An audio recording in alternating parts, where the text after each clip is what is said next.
It's Loving the Strange with Carrie Jones and Sean Farrar. Loving the Strange, a podcast for weirdos and those who want to be weirder. Embrace the strange. New episodes every Saturday, live streaming Fridays. Loving the Strange. Check us out. Hey, welcome to Loving the Strange. And tonight, because, some of us need to spice up our marriage. We're talking a little bit about bizarro, romantic, maybe weird, definitely, because this is Loving the Strange, courtship rituals throughout time and space, and some that might even still be happening right now. Dee Harris is here, and before we start, we want to say, hey, Dee. Hey, Dee! We're glad you're back, Dee. And Shawnee. I gotta say, first off, yes, I don't think any of these courtship rituals are gonna spice up our marriage. Are you saying our marriage is hopeless? Oh, no. I'm just saying I think we're way beyond any of these things. Oh, really? You don't want ticks on your penis? Don't want what? Ticks.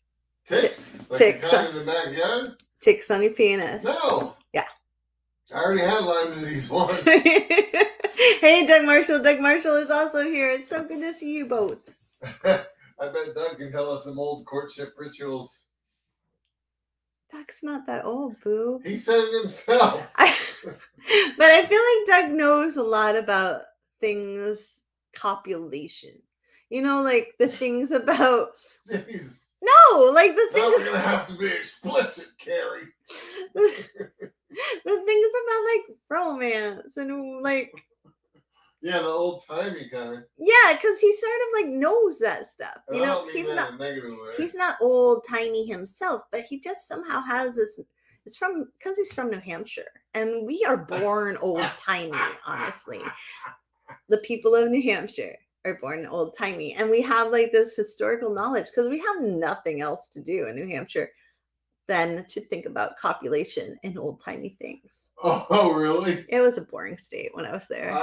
It's much more exciting now. When did you stop thinking about copulation? Once I got married to you. Okay. That's about right. Yeah, all right. There we go. Off to a great start with this podcast. I'm just kidding. Doug, tell us all the things you know. Dee, please be supportive because I'm not sure if we're going to make it through. Okay. I'll start with this one. Ready. While Doug's typing frantically, I'm sure. Saying I'm not old-timey. I read this on two different websites. One is mentalfloss.com. Shawnee can read. Yeah. And I've seen two different time frames for this supposed ritual, tradition. One was in 1600s, which would obviously be 17th century, but the other one is 18th century New England, which kind of makes sense too. And it was people that were trying to date, like, they always had to be escorted by, like, the girl's dad or grandma or something. Mm-hmm. And they couldn't really even be close to each other. So they invented a courting stick. Courting, like dating. Courting. Yeah. Okay. And it was a 6-foot-long wooden tube. And while they weren't allowed to hold hands or rub each other's inner thighs, they like could the hold... ghost did to me on Eden Street. What? Nothing. Oh, the ghost, yeah. Yeah. They could hold the tube up to each other's ear and whisper into it whatever the hell they wanted, and it was acceptable because the family member couldn't hear it. So they could whisper, copulation, copulation, copulation. I don't know if they used that word back then, maybe. Or maybe the guy was like, I want to pull down your... No, we're not going to be explicit. No. So, dude, those are your people. You're Welsh. He wasn't alive in the 18th or 17th century, though, baby. Some of your ancestors must have been. Mine? Yeah, not Doug, you. I thought you said Doug. No, I said dude. Never mind. Dude. Okay. Christine Allard Bristol said, I literally just turned it on, and the first word I heard was copulation. then you know you're at the right podcast, Christine. I grew up with Christine, so she knows that I was a very bored child in New Hampshire. We often went out looking for UFOs and throwing satanic Bibles into the Merrimack River. We did anything we could for fun. Where the hell did you get your hand on a satanic Bible? Someone gave it to us. Really? Yeah. Did it float? I remember something really creepy happened and I repressed it. Christine might remember because... Did a whale come up and eat it? No, there were no whales in the Merrimack River in New Hampshire. I'm just saying, if you're going to be all paranormal and shit, you never know what can happen. I was always scared. I repressed all the good stories. All the good stories. Dee said, I don't know if I want to go on a date with a courting stick. I feel like I'd get tired of it. Well, of course you would. Like, can you imagine? Like, does it get wet from your spittle as you're talking through the, like... Yeah, that's why the guy always had the advantage, because he was taller. So the spit always went downhill and never uphill. That is nasty. And not always are men taller than women, Sean. You're correct. Not always. Just because you're super tall doesn't mean they're all super tall. Oh, I know. And some women are tall. I know. They're not all average size like myself. I know. I am average size. Oh, I know. All right. I've seen your driver's license. I also weigh 85 pounds. All right, so... You do, don't you? Yeah, of course. So what I referenced before is possibly going to get us kicked off Facebook, apparently, because people get kicked off Facebook for much lesser things. What did you reference? Population? No. In this article from the refinery29.com, 5 old-timey courtship rituals that will make you cringe. Dabbing a man's penis with ticks was an ancient Greek and Egyptian love potion. What? Yes. So that one messed up. They would put a tick into the love potion, right? Yeah. And like some of the ticks were the potion itself, but some of it were sailors that come out of your sausage. And some love potions, don't say it, and some love potions were made out of like stingray bile. Wait, who was the donor for the sailors? Dude, I was not there, so I don't know. So people would dab things and take it out and then put it on the man's penis. And that was part of the courtship. Who did all that? Ancient Greeks, I guess. No. Who did the dabbing? It does not tell me that. Oh, okay. Sadly, it does not go into enough detail for you, honey, because I know you like your detail. I definitely want all the details for that. I know you do. You're like, who got the ticks? Yeah. Who did that? Who provided the semen? The seafarers. Tick farm. Was this before Lyme disease? You can buy tickets for your lizard. In ancient Greece, you get ticks right in the mail. In a box with holes in it. Dee went back to the courting stick and said, I'd have to hide the courting stick. I'd be like, oh no, can't find the stick. Guess no whispers this time. Well, if they were smart, they'd make that stick a little shorter each time they visited. Oh, yeah. And the parents or grandparents wouldn't notice. That's so funny to think about. Yeah. Like, just imagining that. I don't even know. Like, talking through this. It would have been horrible about living back then. A lot of things. Lack of penicillin. What? You couldn't even sneak out a quickie because everybody wore so many undergarments and stuff. In certain cultures. Yeah. But in other cultures, no. Sweet. You just need to be in a different culture. I love the banana leaf concept. There you go. Doug said, would circumcision affect that? I don't know, Doug. The ticks? If you're not circumcised, they just put it right in the end. Jam it full like a balloon. The more ticks, the better. Why would you ever bring up something like this in front of me, baby? I don't know. I made a fatal error tonight. Let's talk about poop instead. Okay. I got another good ritual. I would love to hear it. Because I know your next one's probably going to be a doozy as well. No, I don't think my next one is a doozy. I gotta find one. So, let me switch websites real quick because I think I like the other version of this one. Okay. Because they're all freaking the same. So.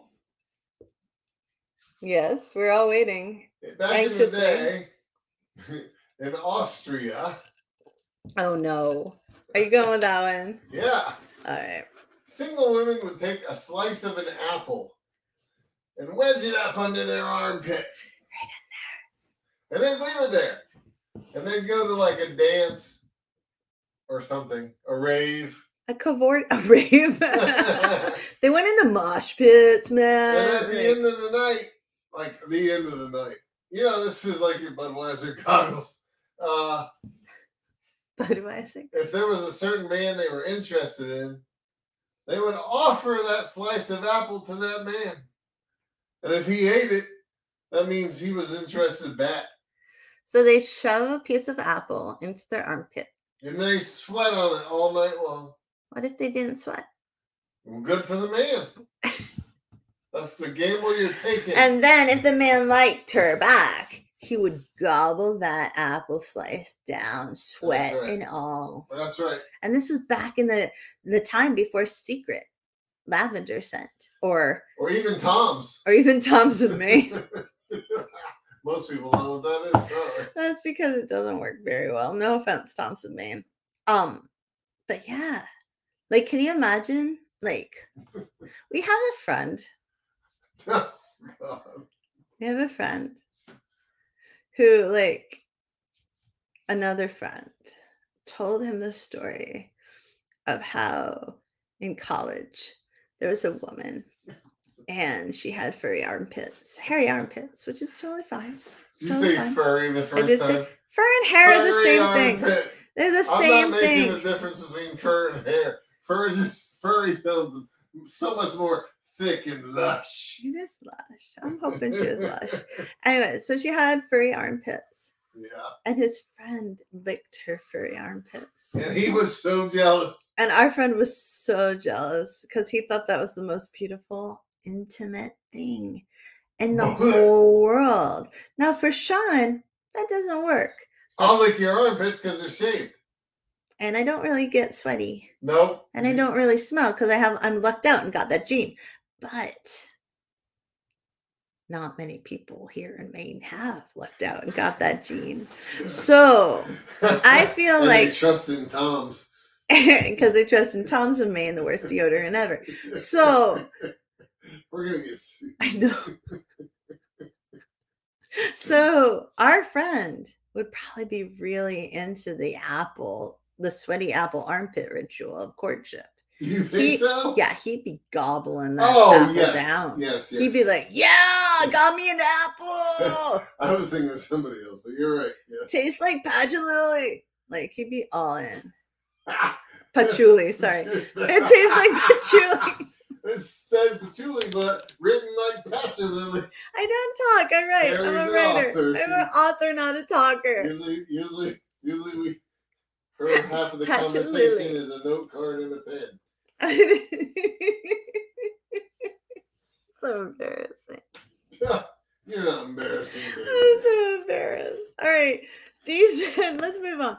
I wonder if we can take that out. We're not moving on because these comments directly related. I just got this image of all these women in these big dresses doing a mosh pit while trying to hold apples under their pits. That'd be hilarious. A bunch of Victorian women in their hoop skirts in a mosh pit. And corsets. Where they can't actually get their bodies anywhere. I want this on Bridgerton.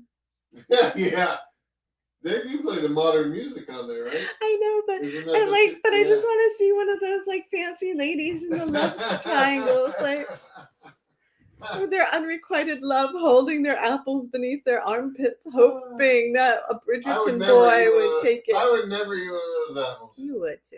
I wouldn't, because I know my one true love would have cantaloupe in her armpits. Cantaloupe? Cantaloupe. Much better, yeah. Babe, are you in a cantaloupe? I like cantaloupe. I did not know. Baby, You don't know everything about me. I know, and that's You've so never scary. even shared one of the world's greatest desserts with me. Which is? Half a cantaloupe, and then you fill the seed hole with vanilla ice cream. Oh, baby, it's a friggin' miraculous combination. It's kind of like a slightly different flavored Orange Julius. Is it like Ben Affleck and Jennifer Lopez? What? You said it's a miraculous combination. No, it's Never mind. Slightly different. Oh, whatever. Okay. Oh, maybe I did. I don't know. So, baby, do you want me to get you a cantaloupe? No. You think you might? Baby, you never go to the grocery store. I don't, because I'll get myself a cantaloupe. Doug said, some people still believe in waiting until they're married. No, you're wrong, Doug. Nobody believes in that anymore. And some people, their courtship ritual is finding a married man and trying it out themselves. One after another, after another. Well, so, hell yeah. Yeah. So, you know, all different kinds of things happen. Yeah. That's right. Yeah. There. That was for you, Steve. That was for you, Steve Boucher. That's modern day courtship ritual. So Susie said, something my main grandmother did during her courtship was wrap the horse's hooves in rags and stuff cotton wool in the sleigh bells so her father wouldn't know she came home late. That's like turning the car off and coasting into the driveway when you get home late, but you're driving.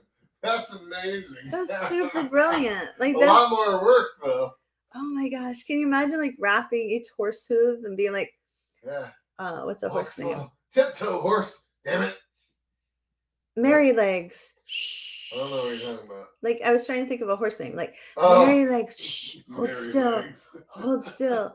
And then, like, that's just amazing. You should have said the horse that won the Kentucky Derby, but I can't remember its name. Something Strike something. No, I don't remember. I don't know. Anyway. Maygold, says Steve. Yeah. That's amazing to me. That's crazy. I know. It's so cool. All right. Wow. Sorry. I'm still all in on how do you get in the house without getting caught? Oh, that's a good point. Back then, if you got to wrap the horse's hooves, it's not like you got the air conditioner going for background noise or anything. You probably only have a couple rooms in your house. Yeah. Unless it's a big giant farmhouse. But still. That's so wild. Got a lot of creaky floorboards. That's so wild. God, I can hardly get into my little ranch in Florida. But I never had to sneak in. You didn't? No. I never snuck in. I was, what were we reading the other day? My t-shirt said free range child on it. You were a free range child. All right, so. I got a story that goes with that. Okay. When I was 13 years old, I was out one night with John Bell, actually. We were like right on our street. Literally. Okay. It was like 3 a.m. And my dad came out looking for me. And I was like, hey, what are you doing? He's like, I'm looking for you, dumbass. Why are you out this late night?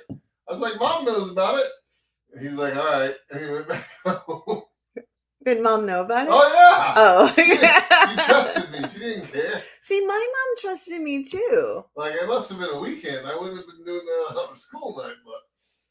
Yeah, my mom always trusted me. She was like, if you're not home by 11, just call and let me know where you are. Well, yeah. I was still sporting a pager back then, baby, not a cell phone. I didn't have a cell phone either. You just go to your friend's house and call. Not at 3 a.m, you know. Oh my gosh. My house was a house other people called from at 3 a.m. There you go. I was a much more social person as a child.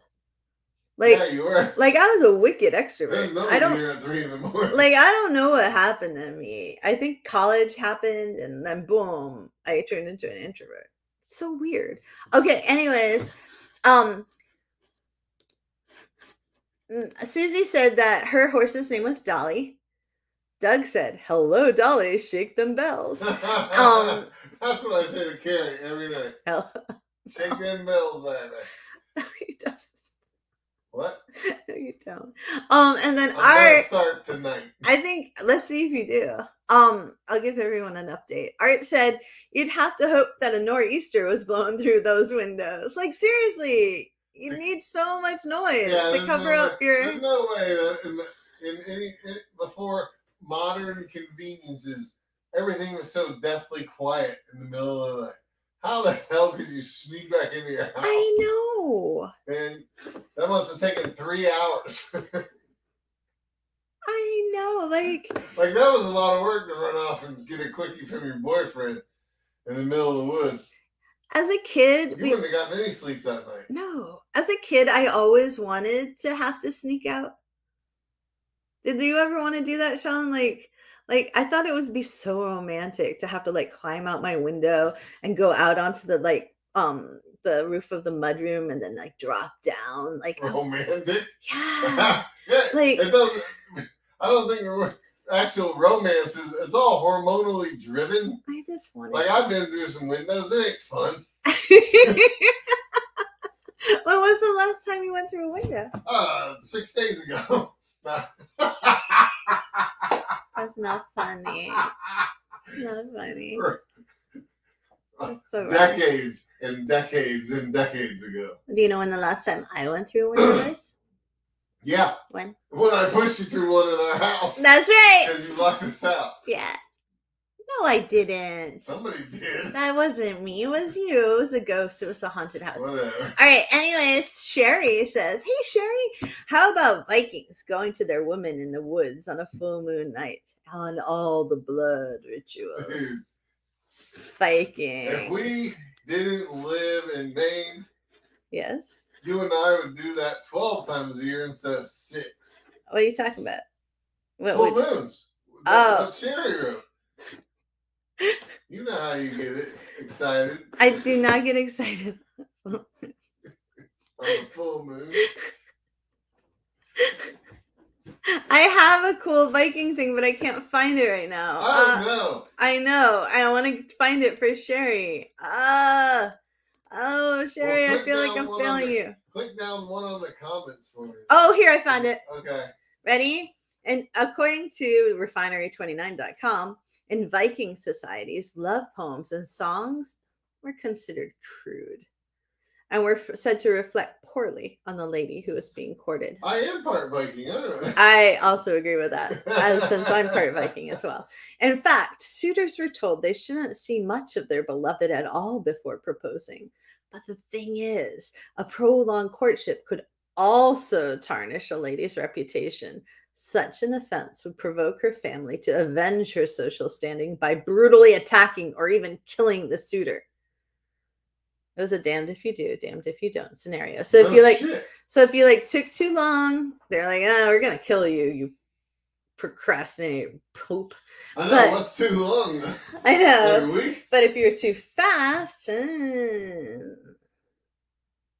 well, at least they had a courtship. Because I always picture Vikings just like hair grabbing. No, Vikings were really lovely. Yeah, really? Yes. Sweet.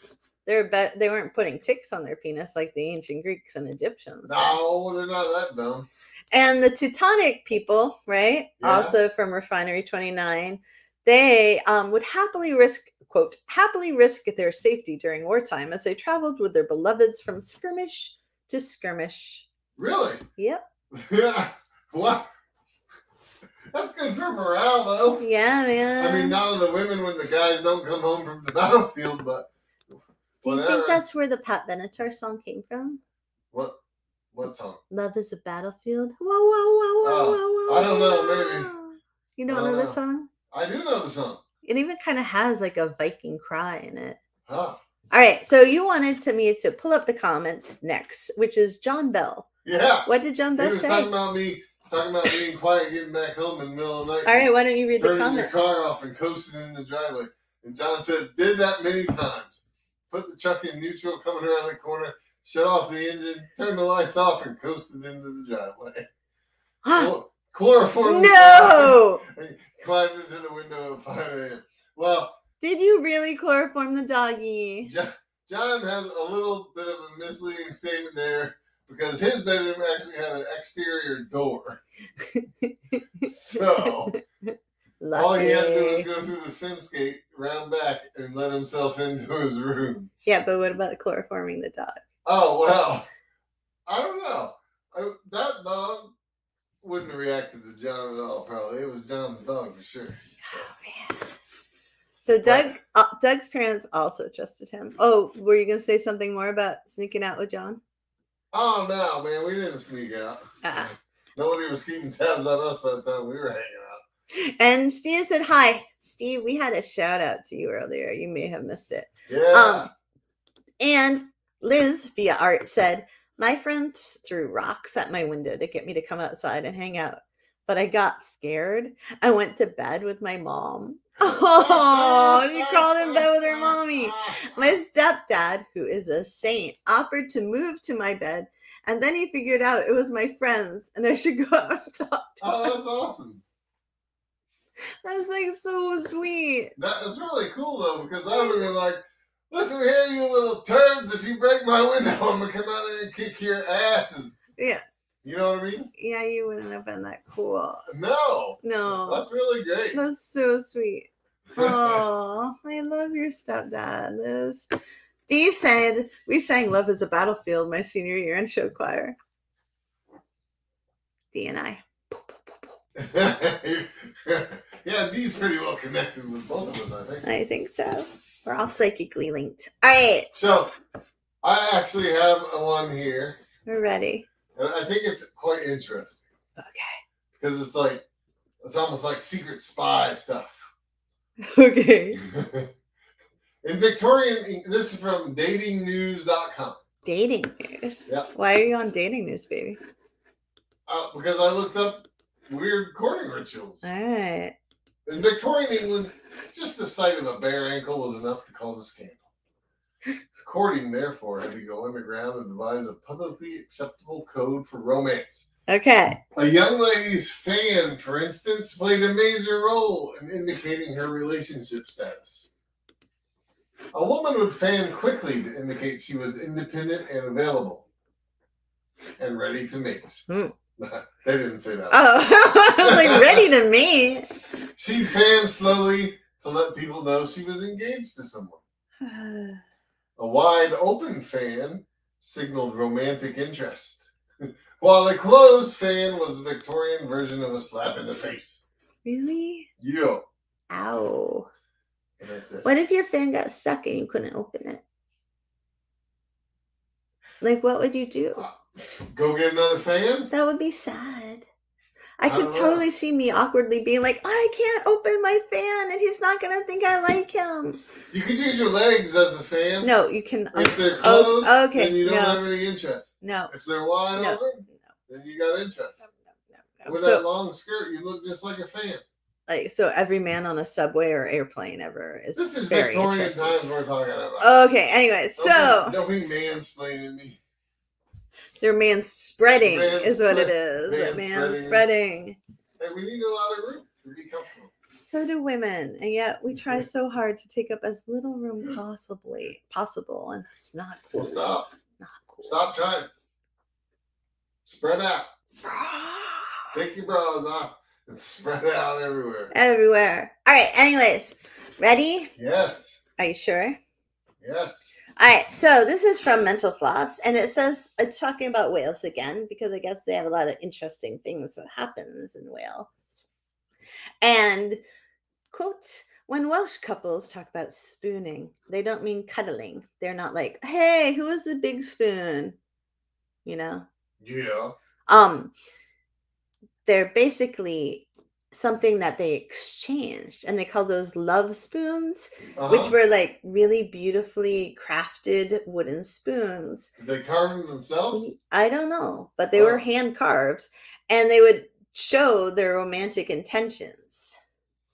So allegedly, quote, young men, I'm assuming themselves, spent hours meticulously crafting their spoons so they could offer their crushes the most magnificent utensil imaginable.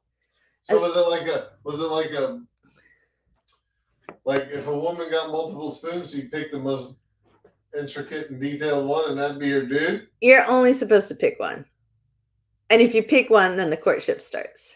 Okay, that's what I meant. Yeah. But can she be given more than one? Or is she only supposed to accept one? She's only supposed to accept one. So she can let the dude hold it and check it out. Yeah. Okay. Yeah. I feel like that's a lot of pressure. I was imagining another scenario. Oh, of course you were. So the dude was holding something else and the girl was shopping. Never mind. Okay, I don't Go on get with it. these comments. Okay, Dee said, what if it's a very hot day and you're engaged? Would you just sweat? If it's a very hot day Probably. and you're engaged, you should be sweating. You should be nervous. Marriage is a gamble. Don and said, the house always has the odds against you. Don wrote, what have I walked into? Don, we're talking about strange, historical, and maybe not courtship rituals. And apparently... Depends on when you walked in. It depends on when you walked in. Christine walked in when I was saying copulation. So hopefully you had a better experience than that. Doug said she picked the biggest one. She picked the biggest spoon, but maybe the man was overcompensating. Don said, I just heard spoons and sweat.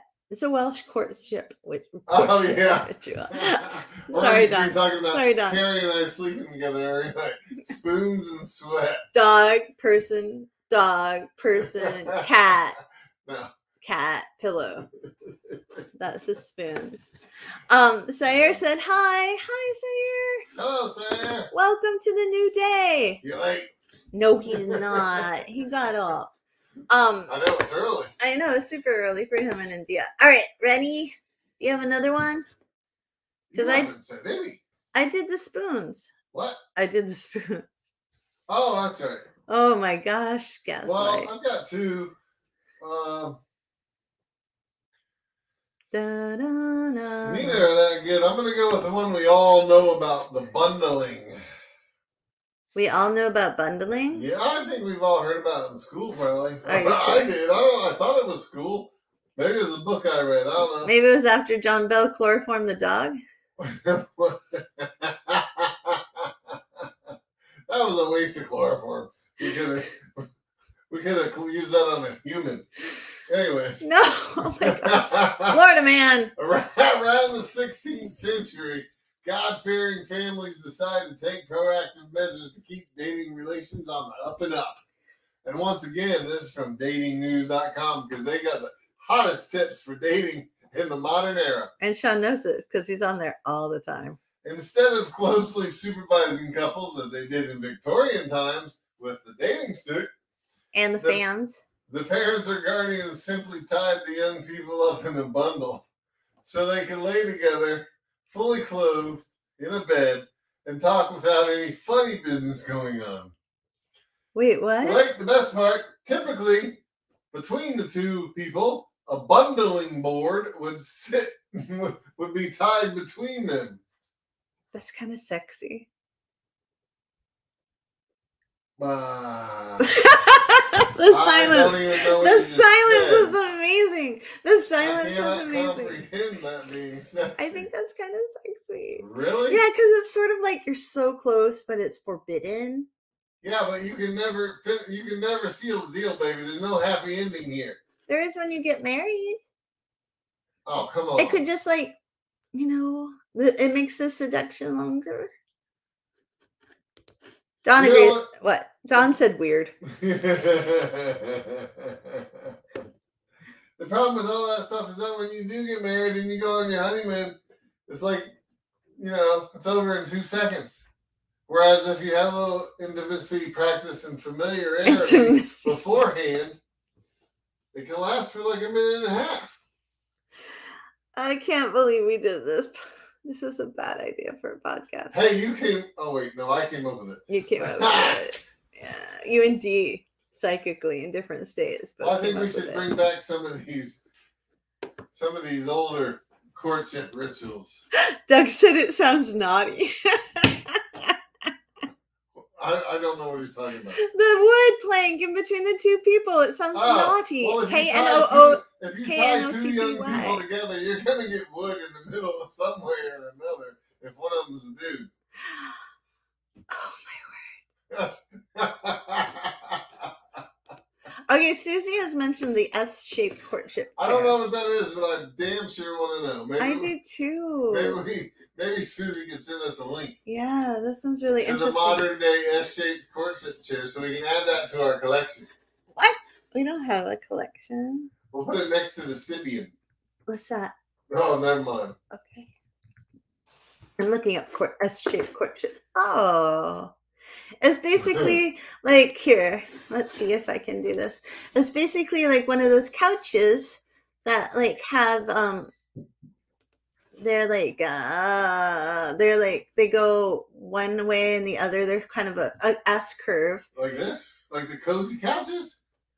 Yeah, kind of. Here, I'm gonna pull it up. Chair? Can you see it? Yeah, there it is.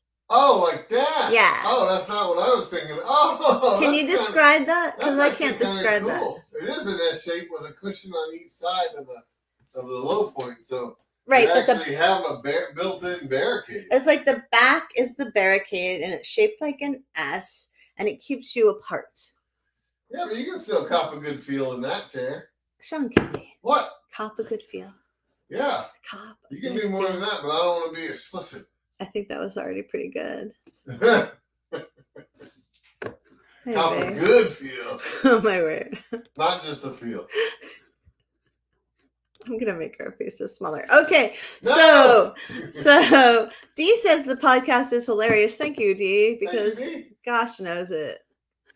I have no idea how we're doing here. It doesn't have any educational value. Yes, we learned about the S-shaped couches. We learned about ticks. We learned about ancient Greeks and ticks. We're like the bad food group of podcasts.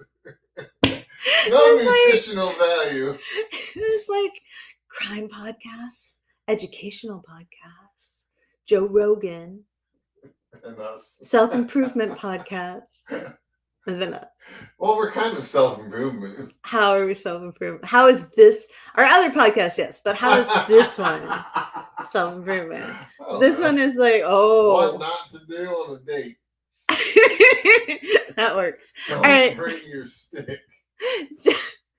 John said, man, I'm glad I grew up in present times instead of the past with all them crazy, nasty things they did. I just fixed my wife's porch light and planted 50 foot of flowers in front of her house to get a date. Yeah. It's true. That's only part of the story, homie. But it's a good story. That is beautiful, man. It's more than Shawnee did. I only did 49 foot of flowers. Yeah, Sean pulled up some weeds from a churchyard and said, here you go. Roots were still dangling. Come on. He put them in a spit cup. And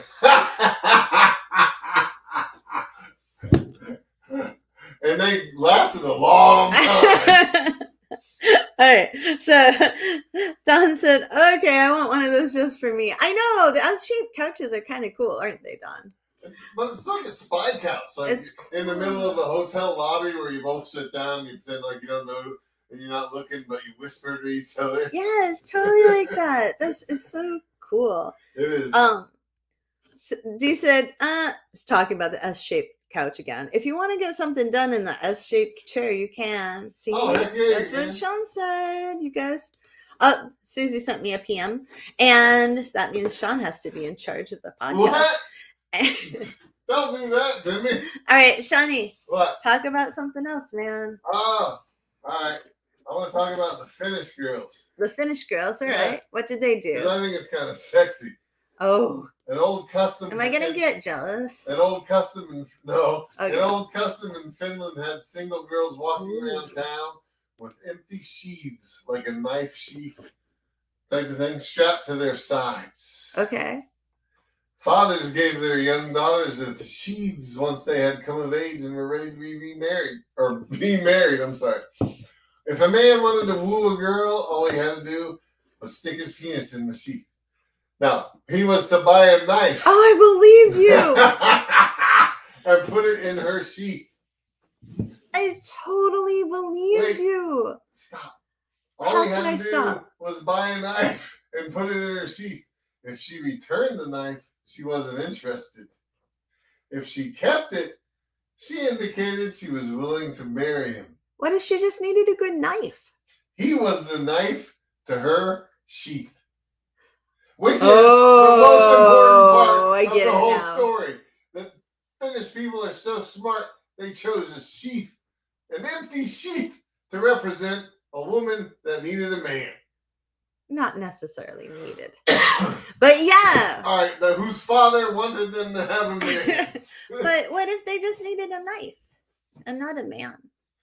Well, if you think the father's going to give it to his daughter and be like, hey, go out and give me a good... Don't accept anything but the highest quality knife, please. Yeah, man, like seriously. Maybe, you're right.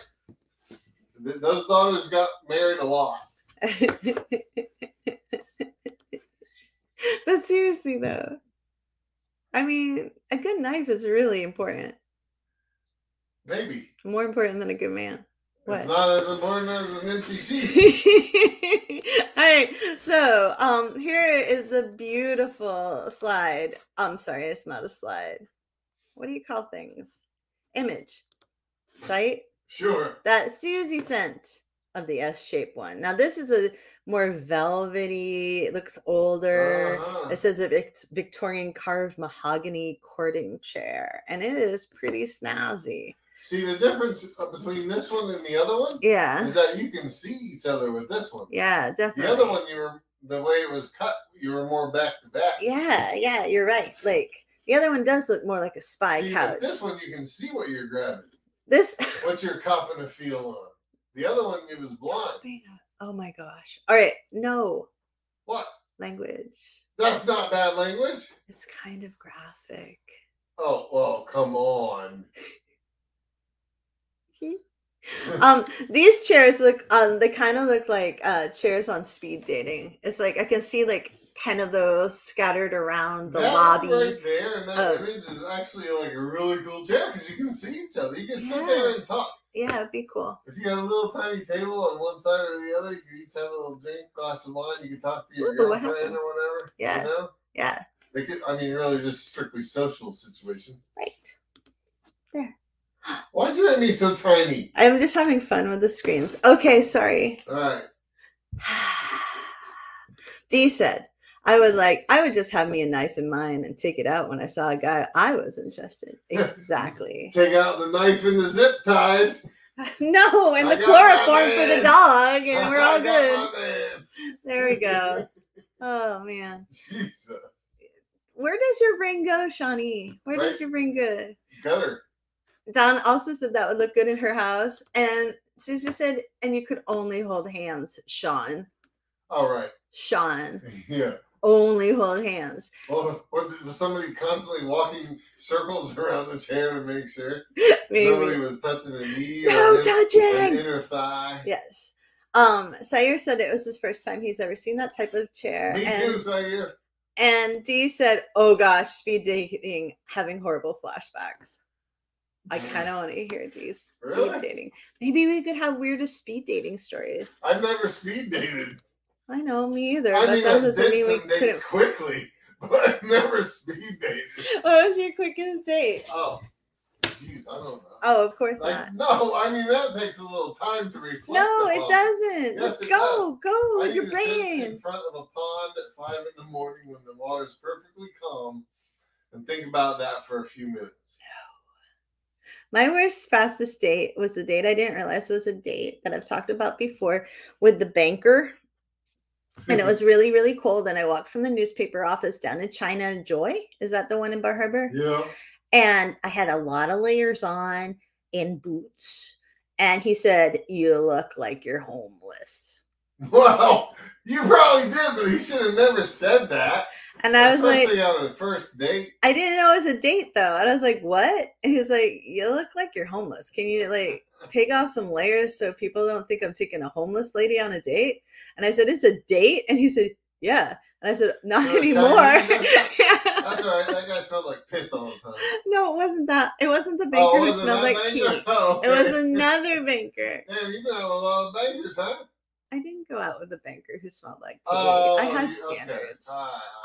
Yeah. Now I feel like everybody in Bar Harbor is like, who's the banker who smells like pee? Unless they've been near him. And then they know. Yeah. Moving on. We didn't, nobody knew it was in Bar Harbor. It could have been in Ellsworth.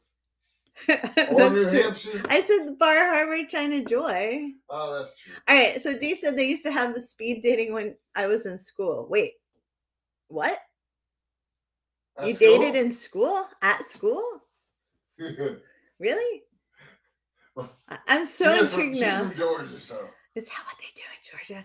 Sometimes as an author, you go to conferences. College, she said. College. Oh, college. Woo! All right. So sometimes if you're an author, you go to conferences and they do the speed dating with an author thing where you alone sometimes or you with another author go around to tables of conference goers or librarians, depending on what kind of conference it is. And you like just talk to them for 5 minutes about who you are in your book.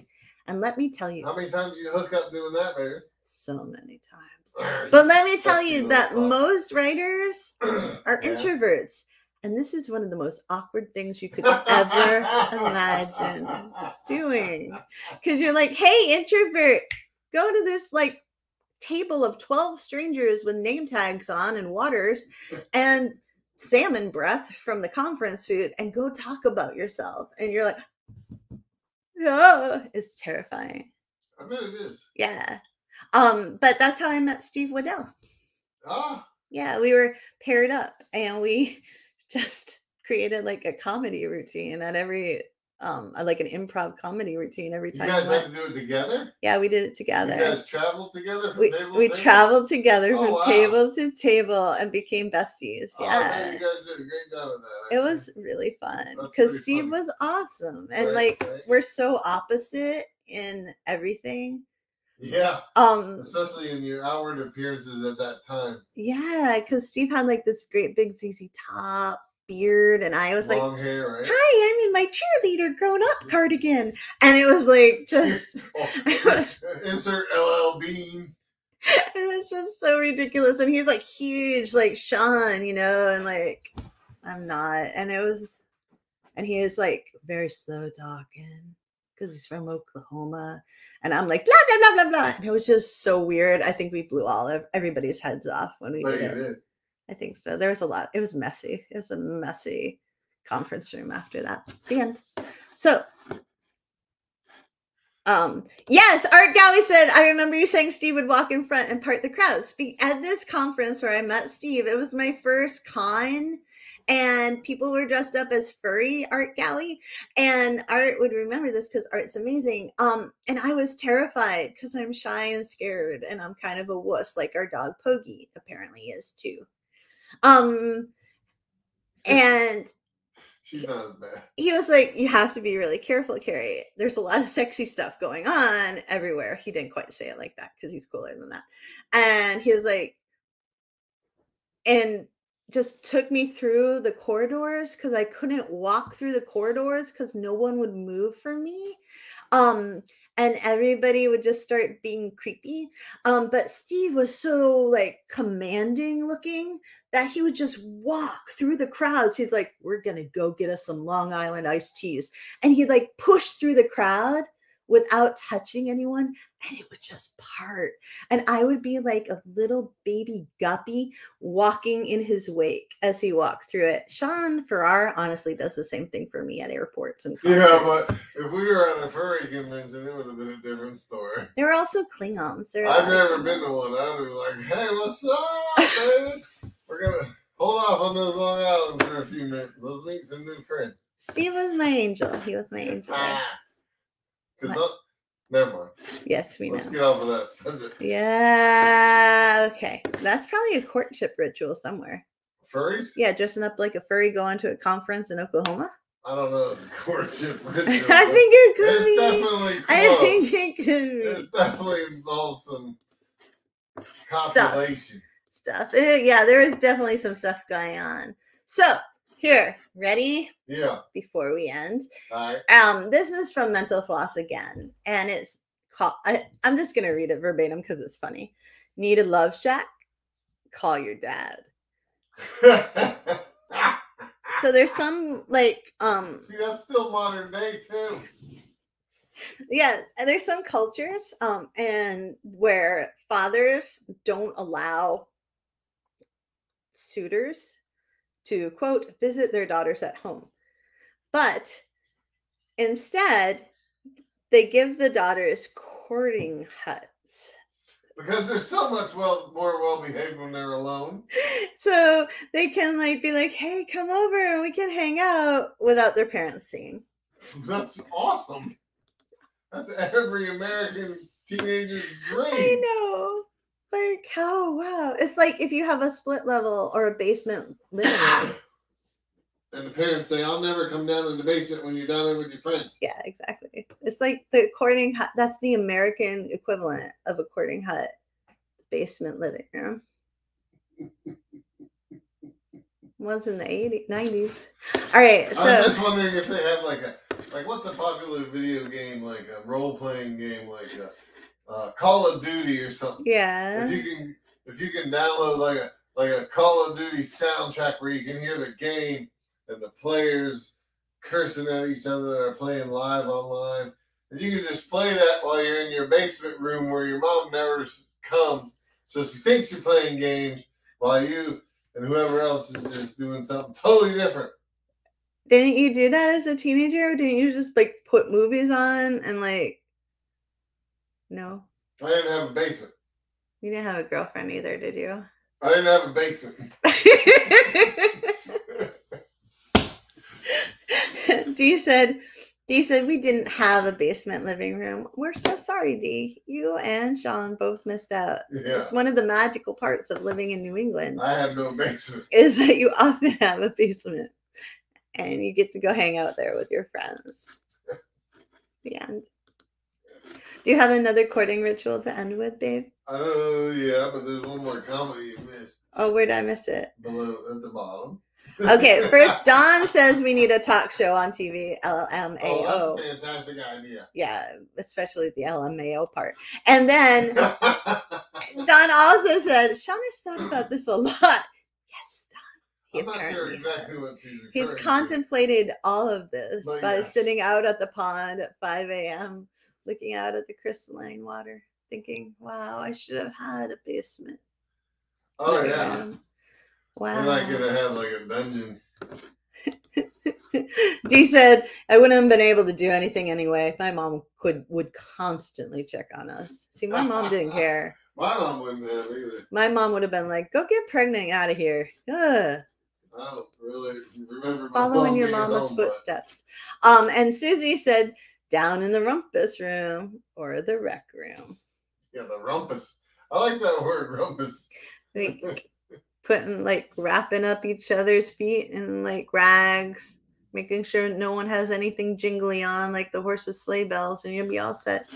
Doug said, I can't get it up there. Oh no, that's not what Doug said. I'm so sorry. I couldn't get the comment up.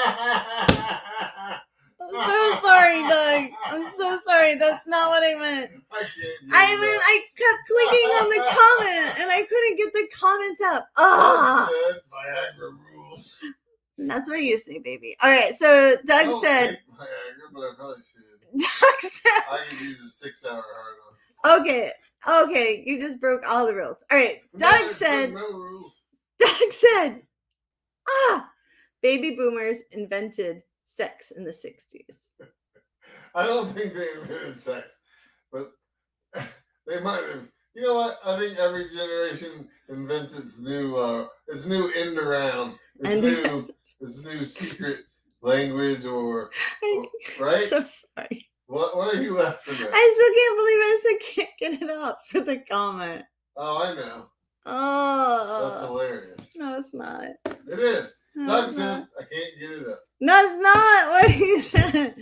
Oh, I'm so sorry, Doug. Why does no one put comments on our shows? Oh, maybe because Carrie embarrasses us. Because Carrie just makes them up as she goes along. I'm so sorry.